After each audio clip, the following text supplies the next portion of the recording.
ക്രിസ്റ്റിന, ഏറ്റവും പ്രധാനപ്പെട്ടത് രാഹുലിന്റെ സുഹൃത്ത് കൂടിയായ സഹായി കൂടിയായ ഫെനി നൈനാന്റെ പേര് കൂടി ഈ പരാതിയിൽ ഉണ്ട് എന്നുള്ളതാണ് ഏറെ നിർണായകമായ വിവരം. ഫെനി നൈനാൻ ഈ കാര്യങ്ങൾ അറിയാമായിരുന്നു. ഫെനിയാണ് ഈ കാര്യങ്ങളിൽ പലതും തങ്ങളെ സഹായിച്ചത്. ഫെനിയുടെ നിർദ്ദേശപ്രകാരവും ഫെനിയുടെ സഹായപ്രകാരവുമാണ് രാഹുൽ പല കാര്യങ്ങളും നീക്കിയിട്ടുള്ളത്, നടത്തിയിട്ടുള്ളത് എന്നുകൂടി ഗുരുതരമായ പരാമർശം കൂടി ഇപ്പോൾ ഉണ്ട്. അതായത് ഫെനി നൈനാനും ഈ കേസിലേക്ക് പ്രതിപ്പട്ടികയിലേക്ക് എത്തും എന്ന കാര്യത്തിൽ സംശയമില്ല. ഫെനി നൈനാന്റെ അറിവോടുകൂടിയാണ് ഗർഭചിത്രം നടത്തിയത്.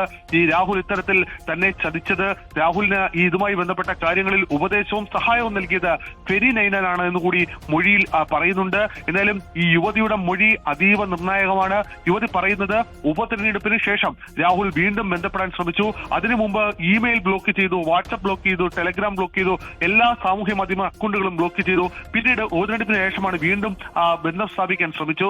ആദ്യഘട്ടത്തിൽ കൂട്ടാക്കിയില്ലെങ്കിലും ഒടുവിൽ രാഹുലുമായി വീണ്ടും ജീവിതത്തിലേക്ക് മടങ്ങി വരാൻ കഴിയുമെന്നൊരു വിശ്വാസത്തെ തുടർന്നാണ് താൻ വീണ്ടും രാഹുലുമായി സംസാരിച്ചത്. ആ ഘട്ടത്തിൽ സാമ്പത്തികമായ ചൂഷണം തനിക്ക് ഉണ്ടായിട്ടുണ്ട്. താൻ നേരിട്ടു സാമ്പത്തികമായി പല ഘട്ടത്തിൽ രാഹുലിനെ സഹായിച്ചു. ഫ്ളാറ്റ് വാങ്ങുന്നതിന് പണം വേണമെന്ന് ആവശ്യപ്പെട്ടു.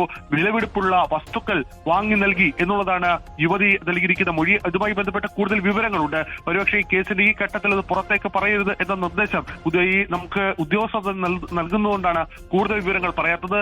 എന്തൊക്കെ വസ്തുക്കളാണ് വാങ്ങി നൽകിയത്, അത് എവിടെ നിന്ന് വാങ്ങിയെന്നടക്കമുള്ള കൃത്യമായ വിവരങ്ങൾ ഈ യുവതി ഇപ്പോൾ മൊഴിയായി തന്നെ പോലീസിന് മുമ്പാകെ നൽകിയിട്ടുണ്ട്. ഏതായാലും ഈ പരാതിയിൽ കഴമ്പുണ്ട്, കാമ്പുണ്ട്. അതിൽ ആഴത്തിലുള്ള പരിശോധന നടത്തിയ അന്വേഷണ സംഘത്തിന് അത് ബോധ്യപ്പെട്ടു. തുടർന്നാണ് പത്തനംതിട്ട ക്രൈംബ്രാഞ്ച് ഡിവൈഎസ്പിയോട് ഇതുമായി ബന്ധപ്പെട്ട നടപടിക്രമങ്ങൾ വേഗത്തിൽ പൂർത്തിയാക്കാൻ നിർദ്ദേശം നൽകിയത്. തുടർന്ന് രാഹുൽ എവിടെയുണ്ടെന്നാണ് ആദ്യം ലൊക്കേറ്റ് ചെയ്തത്. പാലക്കാട് ഉണ്ട് എന്ന് മനസ്സിലാക്കിയതിന് പിന്നാലെയാണ് ഈ അറസ്റ്റ് ഇപ്പോൾ ഉണ്ടായിട്ടുള്ളത്. എന്തായാലും പാലക്കാട്, കൊല്ലം ക്രൈംബ്രാഞ്ച് ഡിവൈഎസ്പിമാരോട് ഈ കേസുകളിൽ കൃത്യമായ മോണിറ്ററിംഗ് നടത്താൻ നേരത്തെ തന്നെ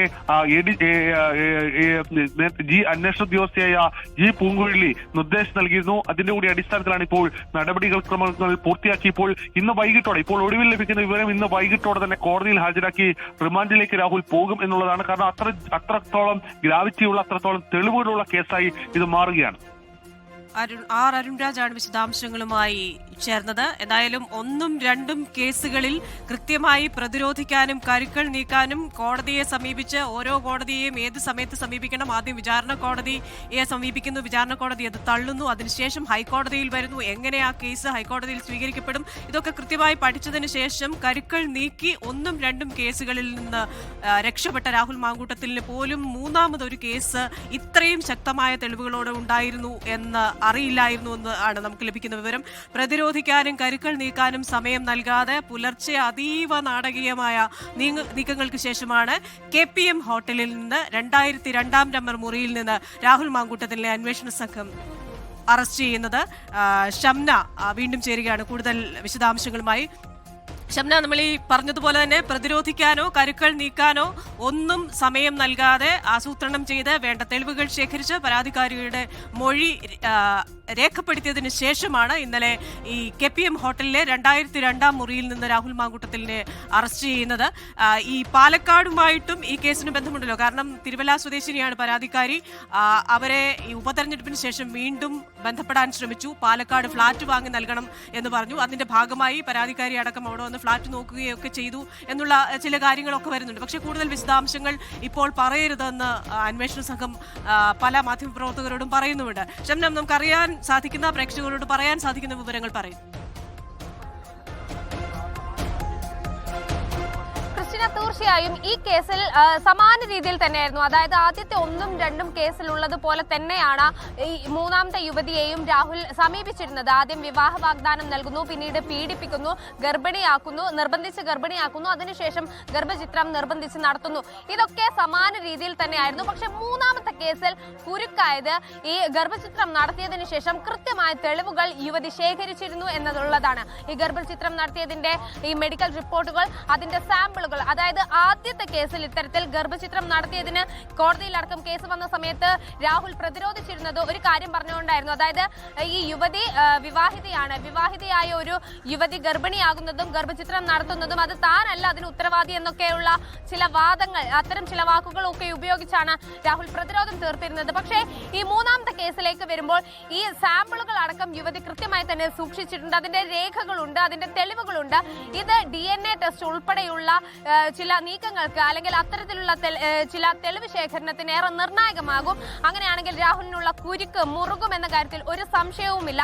മറ്റൊന്ന്, നേരത്തെയൊക്കെ രാഹുൽ ഈ പരാതി നൽകുന്നത് രാഹുൽ അറിയുന്നുണ്ട്. ഒപ്പം ഈ കോടതിയിലേക്ക് അതിജീവിതമാരെ അല്ലെങ്കിൽ ഈ യുവതികൾ പരാതിക്കാരൊക്കെ കോടതിയെ സമീപിക്കുന്നതൊക്കെ രാഹുൽ കൃത്യമായി തന്നെ അറിഞ്ഞിരുന്നു. അന്വേഷണ സംഘത്തെ സമീപിക്കുന്നത് അറിഞ്ഞിരുന്നു.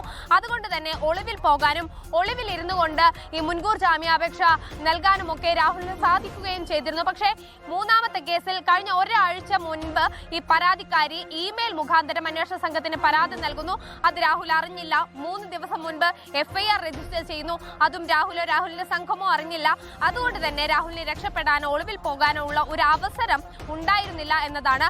അതുകൊണ്ട് തന്നെ രാത്രിയോടുകൂടി 12:30 അന്വേഷണ സംഘം KPM ഹോട്ടലിൽ എത്തുന്നു. ഇവിടെയുള്ള 2002 മുറിയിൽ രാഹുലിനെ പിടികൂടുന്നു. അതും ഈ ഹോട്ടലിലെ ജീവനക്കാരുടെ അടക്കം മൊബൈൽ ഫോണുകൾ വാങ്ങിവെച്ചതിന് ശേഷമാണ് അന്വേഷണ സംഘം രാഹുലിന്റെ മുറിയിൽ എത്തുന്നതും രാഹുലിനെ പിടികൂടുന്നതും. എന്തായാലും അതീവ രഹസ്യമായി നടത്തിയ ഒരു നീക്കമായിരുന്നു. മറ്റൊന്ന്, ഈ യുവതി കൃത്യം നടന്നത് പാലക്കാടും പത്തനംതിട്ടയിലുമായിട്ടാണെന്നാണ് ഇപ്പോൾ ഈ യുവതിയുടെ മൊഴിയിൽ നിന്നും മനസ്സിലാക്കുന്നത്. അതിൽ തന്നെ ഈ യുവതിയെ സാമ്പത്തികമായി കൂടി രാഹുൽ ചൂഷണം ചെയ്തിരുന്നു എന്നതുകൂടി രാഹുലിനെതിരെ വരുന്ന പുതിയ ഒരു ആരോപണമാണ്.